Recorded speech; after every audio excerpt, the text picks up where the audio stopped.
Hello, on est de retour aujourd'hui pour notre 17e plante. On parle de la consoude aujourd'hui. C'est parti. Je m'installe à côté d'elle. Regardez comme elle est belle. Regardez comme elle est belle. La belle consoude. Je vous montre ça de plus près. Je tourne la caméra. Attendez. Alors là, on a quitté la famille des Fabacées hier avec le Desmodium. Aujourd'hui, on est dans la famille des Boraginaceae. Ok, donc là on est sur la consoude. Donc la consoude, elle est originaire d'Asie de l'Ouest et d'Europe. Et son nom scientifique, c'est, alors mon Dieu, Symphytum officinale. Si je dis pas de bêtises, je vous mets ça comme d'habitude ici. Et elle a plusieurs noms. Donc en Martinique, en général, on dit grand consoude, grande consoude, vache, oreille de vache, langue de vache, consoude officinale. Pourquoi on dit en général langue de vache? Parce que vous voyez, il y a une espèce de revêtement et en fait, la sensation quand vous la touchez, c'est comme une langue de vache. Voilà. Donc elle est reconnaissable comme ça. Elle a des poils et puis vous voyez la structure du sol. Voilà, ça vous fait des grandes feuilles. Et l'odeur, elle aussi, est reconnaissable. Je vais prendre une feuille. Je vais cadrer ça correctement, surtout. Alors, la consoude, elle a plusieurs utilisations, mais en général, on l'utilise beaucoup en externe plus qu'en interne. Donc, vous allez beaucoup retrouver des astuces en externe.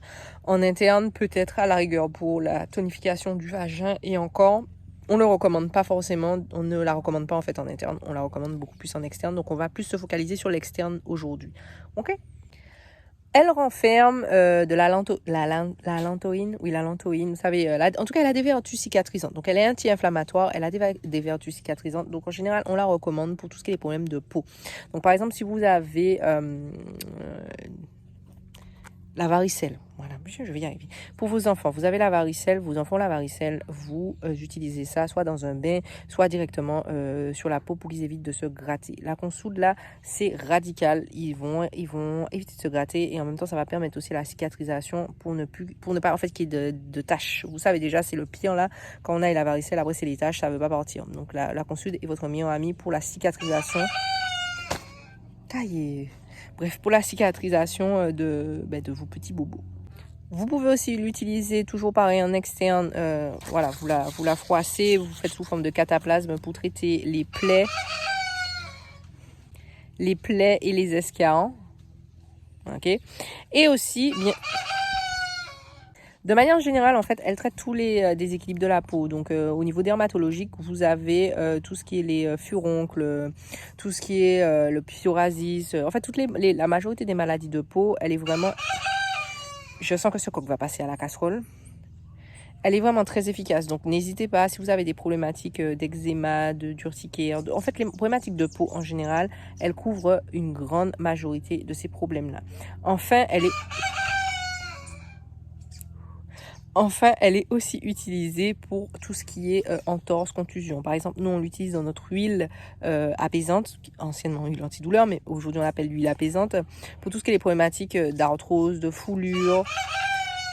Attendez, je disais, pour tout ce qui est les problématiques de foulure, d'entorse, de fracture, toutes ces choses-là, vous pouvez soit l'utiliser directement sous forme...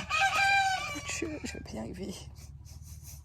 Je disais, sous forme de cataplasme. Vous le mettez directement là où vous avez mal. Ou alors vous pouvez le faire comme on fait au bain-marie avec de l'huile de coco. Ça fonctionne aussi. Je vous mettrai le lien si vous êtes intéressé par notre huile apaisante. Elle est livrable dans le monde entier. Voilà, on a fait le tour pour l'utilisation. On va passer à la consoude au jardin.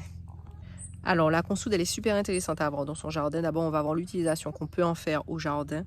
Donc, ici, vous pouvez l'utiliser en tant que purin. Donc, je pense que la majorité des gens ont déjà entendu parler du purin de consoude qui peut être marié avec... Pardon. Donc, je disais, vous pouvez l'utiliser en tant que purin. Donc, vous faites des macérations, vous laissez macérer dans de l'eau, en fait, pendant entre 10 et 15 jours. Et cette eau-là que vous savez... Je suis à bout. Pourquoi? Je pense qu'il a compris. Ouais, c'est bon. Donc, Donc je disais, cette eau-là, cette eau de purin, vous allez pouvoir l'utiliser pour vos plantes et ça va vous permettre d'avoir de belles fleurs. En fait, c'est surtout pour des plantes. On dit qu'il fait... Non, mais là, on est d'accord qu'il fait exprès. Je m'excuse du rendu de cette vidéo, mais voilà, quand on a un coq qui a besoin d'attention, voilà ce que ça donne. Bref, je vous disais, la consoude, vous pouvez l'utiliser sous forme de purin. Ce purin, vous pouvez l'utiliser pour vos plantes en fait qui ont des fleurs. Si vous voulez avoir des belles fleurs, si vous voulez avoir de beaux fruits, vous pouvez l'utiliser par exemple sur les fraises, sur les fleurs en général du jardin que vous avez. Vous voulez avoir des tomates, des choses comme ça. C'est très bon pour ce genre de plantes-là. Ensuite, elle est quand même assez complexe à faire pousser. Ce n'est pas donné à tout le monde. Elle pousse à une certaine altitude aussi, et surtout celle en tout cas aux Antilles. Et ça demande quand même de l'eau. Donc elle aime pas être en plein soleil, elle aime être à mi-ombre, un petit peu de soleil, mais quand même beaucoup plus d'ombre, voilà, comme ma tête en fait là en ce moment. Donc n'hésitez pas à la mettre à l'ombre, il faut qu'elle ait, quand même de l'eau et toujours un sol bien drainé. Voilà.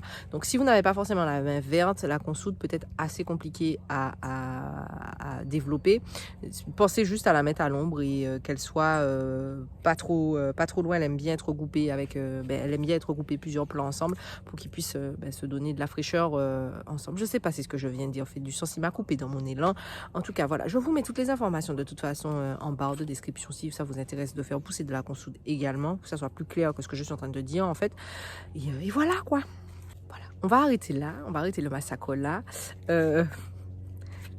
Comme d'habitude, si vous avez aimé cette vidéo, désolé pour le coq. Si vous avez aimé cette vidéo, un petit pouce, un petit partage. On se retrouve demain pour une nouvelle vidéo.